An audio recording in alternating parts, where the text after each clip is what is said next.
y con tu espíritu. Evangelio de nuestro Señor Jesucristo según San Marcos. Gloria a ti, Señor. En aquel tiempo Jesús con sus discípulos se fue hacia el mar, y mucha gente de Galilea lo siguió. Una gran multitud de Judea, Jerusalén, Idumea, Transjordania y de la región de Tiro y Sidón, al oír las cosas que hacía, vino donde él. Él dijo a sus discípulos que le tuvieran preparada una barca a causa de la gente para que no lo atropellaran, pues curaba a muchos, y todos los que tenían dolencias se echaban sobre él para tocarlo. Y los espíritus impuros, cuando lo veían, se postraban ante él y gritaban: «Tú eres el Hijo de Dios». Pero él los reprendía severamente para que no lo diesen a conocer. Palabra del Señor. Gloria y honor a ti, Señor Jesús.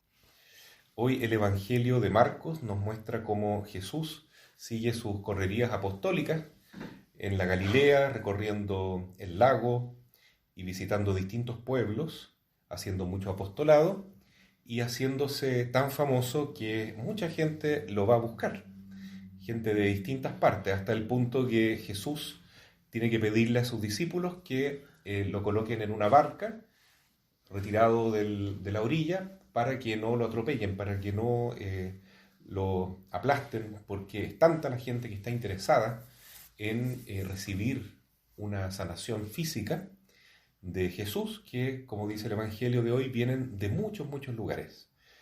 Y efectivamente todas las personas que lo tocan y que piden un favor reciben esa muestra de misericordia de Jesús, porque para eso Él vino. Inclusive los espíritus impuros que atormentaban a las personas se postraban ante Él. Bueno, esto no es que sean los espíritus impuros solos, sino que a través de las personas que están poseídas, ¿no? Se postraban delante de Jesús y decían: «Tú eres el Hijo de Dios».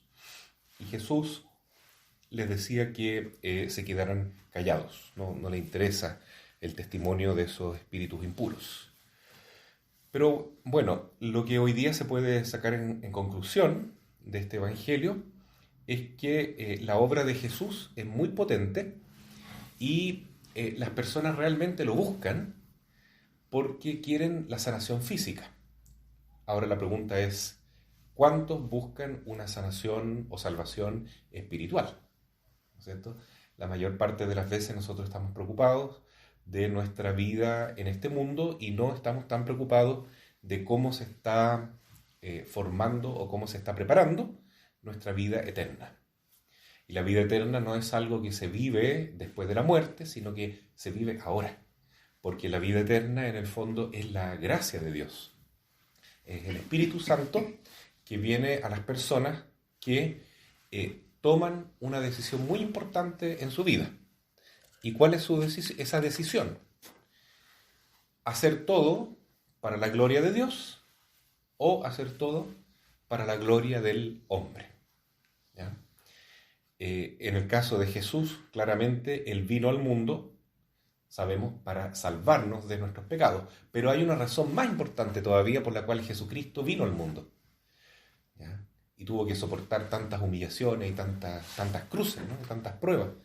Él vino al mundo para glorificar a su Padre, para darle gloria a Dios, para hacer la voluntad de Dios. Por eso Él vino al mundo, por eso Él se entregó de esa manera, para hacer la voluntad de su Padre. Entonces lo mismo nos quedaría a nosotros, pensar que esa es la principal razón de nuestra vida, que todo lo que nosotros hacemos y todo lo que nosotros emprendemos tenga como motivo último la mayor gloria de Dios, ¿no? Que era el lema también que tenían los jesuitas: todo para la mayor gloria de Dios, ad maiorem Dei gloriam. En segundo lugar, para la salvación de nuestros hermanos y la nuestra propia. Pero esto es clarísimo en este día que vemos a Jesús, ¿no es cierto?, que está cansado, que tiene problemas, que él quería retirarse a otro lugar, como dice ahí al principio, pero no había caso. Donde iba Jesús lo seguían las multitudes. No tenía posibilidad de vacacionarse, como se dice hoy, ¿no? Sino que siempre tenía que estar dispuesto a ayudar y servir a las personas necesitadas. Y Él aceptó esa cruz con amor por eso. Porque como dice el Salmo 39, que hoy día escuchamos en esta misa, he aquí que vengo, Señor, para hacer tu voluntad. Ahí está la clave, ¿no? De todo. Y en este tiempo también nosotros nos queremos preguntar, ¿qué es lo que realmente queremos hacer? ¿Nuestra voluntad o la voluntad de Dios? Verdaderamente, ¿qué es lo que motiva mis acciones? ¿La mayor gloria de Dios o la mayor gloria del hombre? Hoy día celebramos la fiesta de Santa Inés, una niña de 13 o 14 años que murió mártir en Roma en el siglo IV y que es conocida por su pureza. La palabra Inés significa corderito, viene de agnus, latín, que significa oveja o cordero. Por eso hoy el Papa, siguiendo una tradición muy antigua, bendice unos corderitos que le llevan a Roma y de ahí se saca la lana para preparar algunas vestimentas litúrgicas que utilizan los arzobispos. Es una tradición antigua para honrar la memoria de Santa Inés, que significa cordero. Y era una niña que con esa corta edad que tenía, ¿no es cierto?, prefirió la muerte, prefirió el tormento, prefirió el martirio antes que deshonrar su pureza, porque la estaban demandando para hacer algo contra el sexto mandamiento. Tenía 13, 14 años. Y como Santa María Goretti en nuestros tiempos, o nuestra beata Laura Vicuña, ella prefirió morir antes que pecar. Y eso es entonces un signo muy, muy fuerte de que se puede ser santo, incluso a la edad de Inés. Ayer celebrábamos la fiesta de San Sebastián, que ya era un joven maduro, ¿cierto?, cerca de 30 años, y que dio su vida 2 veces, primero con flechas, después recibiendo un garrotazo en la cabeza, para dar testimonio de Cristo delante del emperador. Pero hoy asistimos a este otro testimonio, martirio, que es lo mismo, de una niña, 13 años. ¿Y por qué ella quiso conservar su pureza? Porque ella realmente quería hacerlo todo para la gloria de Dios, ¿no? Ella estaba convencida de que Jesús era el amor de su vida y no quería ofender ese amor. Y por eso estuvo dispuesta a darlo todo. Entonces uno se pregunta, qué maravilla este testimonio que nos han dado los santos, pero ¿podremos renovarlo hoy, en el siglo XXI? Uno puede decir, bueno, es que hoy es más difícil porque la corriente, la masa, ¿no es cierto?, la cultura en que vivimos avanza en el sentido contrario de lo que enseña la Iglesia, lo que enseña la Biblia, lo que enseña Cristo, lo que dice nuestra conciencia también, por la ley natural. Pero en la época de Inés pasaba lo mismo.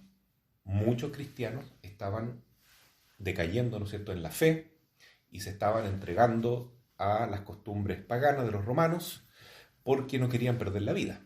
Son los famosos lapsi, que se llaman en latín los caídos, personas que renunciaban a su fe y hacían lo que quería el emperador y se sometían a esas leyes injustas como adorar al emperador, rendirle culto con incienso, reconocerlo como Dios, etc. y otras cosas más, ¿no? Hoy en día también nos damos cuenta que la cultura nuestra está avanzando en un sentido muy, muy contrario a lo que enseña Jesús. Y sin embargo van a haber muchas Inés, muchos Sebastián, que van a querer dar testimonio de Cristo. Porque en épocas de dificultad, en épocas de persecución, es cuando surgen, ¿no es cierto?, los verdaderos cristianos. Pero también muchos cristianos de apariencia caen y se apartan completamente de la Iglesia. Por un lado es una pena, ¿no?, que la Iglesia tenga que vivir este tiempo de persecución, que vemos que va a ir aumentando cada vez más, pero por otro lado nos alegra porque es una oportunidad de vivir las bienaventuranzas y de que todos nos definamos desde ya. ¿Queremos hacer la voluntad del Señor? Decimos, he aquí que vengo, Señor, para hacer tu voluntad. ¿O queremos hacer la voluntad de lo que dice la mayoría, de lo que dice el mundo, de lo que está establecido, ¿no es cierto?, como lo que se debe pensar, ¿no?, porque lo impone una cierta mayoría totalitaria, ¿no? Por ejemplo, aceptar que el aborto es algo ya natural, ¿no es cierto?, tener relaciones prematrimoniales también lo es, usar anticonceptivos, la mentalidad contra la natalidad también es algo normal hoy en día, pero a los ojos de Dios sabemos que nunca va a ser normal, ¿no? La ideología de género que se quiere imponer, incluso a los niños, y tantas cosas, ¿no? La ley de eutanasia, toda esa cultura de muerte que estamos viviendo, que se está imponiendo porque una buena parte de la humanidad hoy quiere hacer todo para la gloria del hombre. Y cuando se pone al hombre en el centro y se olvida de Dios, entonces estamos realmente cavando nuestra propia tumba, ¿no? Como decía San Juan Pablo II, una sociedad se puede cimentar sin Dios, pero esa sociedad acaba por volverse contra sí misma, ¿no? Se autodestruye. Porque optar por Dios es optar por la vida, es optar por el amor, es optar por vivir en familia. Y lo contrario, cuando nos ponemos a nosotros en el lugar de Dios, siguiendo la orientación satánica, optamos por la muerte. Siempre hay una opción de muerte, ¿no? Lo vemos en el aborto, lo vemos en todas estas cosas que he nombrado, y lo vemos en la falta de felicidad que hay en la inmensa mayoría de las personas que no están eligiendo esta opción primera, ¿no? He aquí que vengo, Señor, para hacer tu voluntad, no mi voluntad. Viendo el ejemplo sobre todo de la Santísima Virgen, una mujer perfecta en hacer la voluntad de Dios, inmaculada, santa, y de estos otros santos de la Iglesia, también nosotros nos podemos preguntar, ¿quiero yo ser santo? ¿Quiero hacer la voluntad? ¿Quiero encarnar lo que Dios quiere en mi propia existencia? Cuando nos encontremos delante de Dios en el juicio, vamos a tener esas dos imágenes, ¿no? Lo que hicimos en nuestra vida y, por otro lado, el plan que Dios tenía pensado para nosotros en esta vida, que era un proyecto maravilloso, ¿no? Y vamos a ver en qué cosas nosotros acertamos y en qué cosas nos desviamos de esa voluntad de Dios. Y vamos a tener que cargar con ese peso en la conciencia o con la alegría de haber hecho la voluntad de Dios para el resto de la eternidad. Así va a ser. Ese va a ser nuestro juicio. Entonces hoy día la liturgia nos ofrece esta oportunidad de reflexionar esto, que Jesús vino al mundo para hacer la voluntad de Dios, aunque lo buscaban por interés las personas, no buscaban realmente la conversión del alma en muchos casos, sino una ayuda material, una sanación física. Igual Jesús hizo el bien, igual Jesús amó y fue como la lluvia que se derrama sobre justos y pecadores. Fue una misericordia incondicional. ¿Pero por qué? Porque Él vino para hacer la voluntad de Dios y no su propia voluntad.